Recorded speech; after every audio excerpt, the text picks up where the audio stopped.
Fala galerinha, beleza? Então vamos continuar o nosso Dissecando a Diretriz, falando um pouco sobre métodos diagnósticos e classificação das dislipidemias. Então vamos lá, essa aula é um pouco mais breve, eu tentei enxugar ao máximo que a diretriz falou para vocês entenderem um pouco.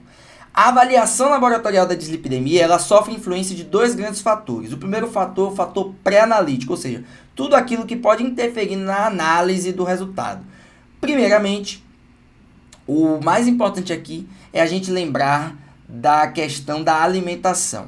O que a diretriz recomenda é que o indivíduo venha fazendo sua alimentação habitual até a análise, até a coleta do exame, sem fazer dieta específica, restritiva, nada do tipo, tá certo? Salvo se tiver indicação médica por algum motivo, mas para a análise laboratorial dos colesteróis, dos triglicerídeos, não é indicado fazer nenhum tipo de dieta específica. Por quê? Porque isso pode alterar o estado metabólico daqueles lipídios e interferir na análise final desses lipídios do indivíduo, tá certo? Por isso que, inclusive, é o grande objeto de debate. O jejum está indicado por quê? Colesterol total e apolipoproteínas não sofrem qualquer tipo de influência do jejum. Quem sofre interferência é o triglicerídeo, que quando a pessoa se alimenta, ele sofre um aumento abrupto e depois reduz com o tempo, estabiliza, né, com o tempo. E o que os estudos têm mostrado, e o grande detalhe, é que cada vez mais o valor do triglicerídeo pós-prandial tem ganhado muita importância nos estudos sobre doenças cardiovasculares.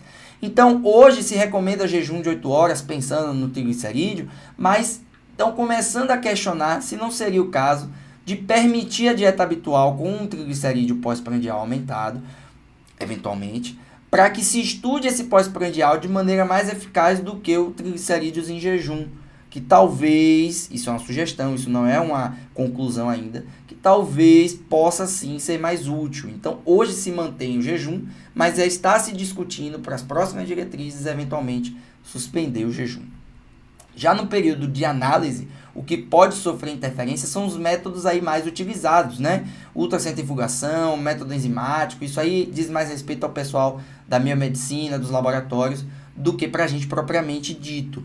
O que se sugere para o profissional de saúde dosar, solicitar para o paciente, é que ele solicite colesterol total no HDL, HDL e triglicerídeos, porque com esses aqui você consegue calcular todos os demais, como por exemplo o LDL, que usa-se essa fórmula e esse X é uma constante que varia de 3 para 11,9, com base numa tabela com peso, altura, gênero, idade, e aí isso é um valor constante que você aplica nessa fórmula junto com os outros que você dosou para achar o LDL. Assim como o colesterol total no HDL, que tem ganhado muita importância, também é calculado através do colesterol total menos HDL, também pode ser utilizado, pode ser alcançado dessa forma.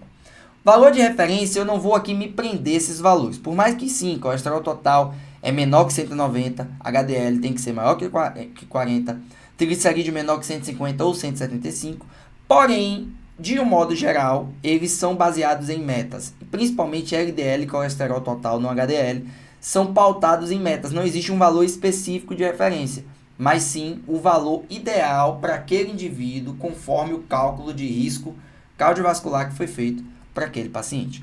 E por fim a classificação. A classificação eu vou trazer principalmente duas, as outras duas não têm tanta importância, mas é bom vocês conhecerem.